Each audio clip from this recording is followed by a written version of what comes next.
Hey there everybody, and welcome back to another Stable Diffusion tutorial, where in this one I'm going to be talking about the trick that is sweeping Stable Diffusion communities by storm, and that is how to make a generation with a solid color background. This is important because we might want to isolate the element, and we don't want to trace out the background, and until this point the best way was to use depth models, and it was a lot of nonsense. So let me show you what I'm talking about. So let's say I want, for my game or whatever, maybe a shirt, I want a cartoon burrito. This is gonna generate a cartoon burrito. Whether or not it's good is up to you, but it's a cartoon burrito. If I want to isolate this element, in this case it wouldn't be too hard, but if I want to isolate this element and say make it with a black background or maybe a green background if you want to key it out, you're gonna see that it doesn't actually do it. Like, it's made a faded background, so we still have to trace around this. We can try again, and sometimes we'll do it, but you can see generally it's not doing it. So we can't just type in black background. Here's the trick that somebody on Reddit found out. Let's actually give credit. Credit to Stasius. What you do is you go to image to image. You are going to generate a solid black square. I can put that in the description if you want to download that. So solid black square, or the color of your background.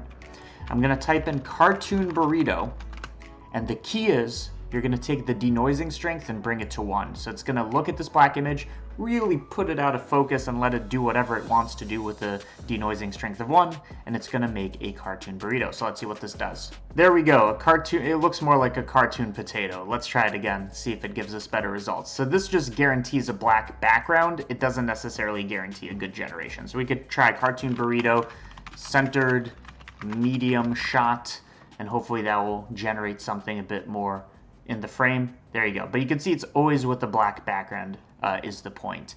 And I could type this in with anything. So I could do like, what do I want to do? I want to do headphones.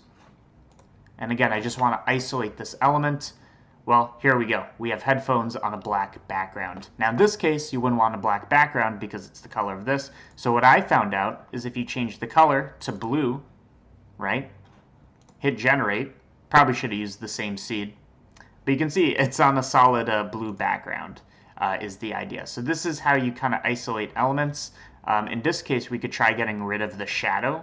So we can isolate the seed, say shadow as a negative prompt, and it generated the thing with a less of a shadow. Maybe I can also get rid of ambient occlusion. This is getting a bit into the weeds here. Oh, it did that. Now we also have to get rid of the reflection. Good to know that all of these are things to look out for. Okay, there we go. We got rid of basically all the shadows, all the ambient occlusion, and all the reflections, and we're left with headphones. So there you go.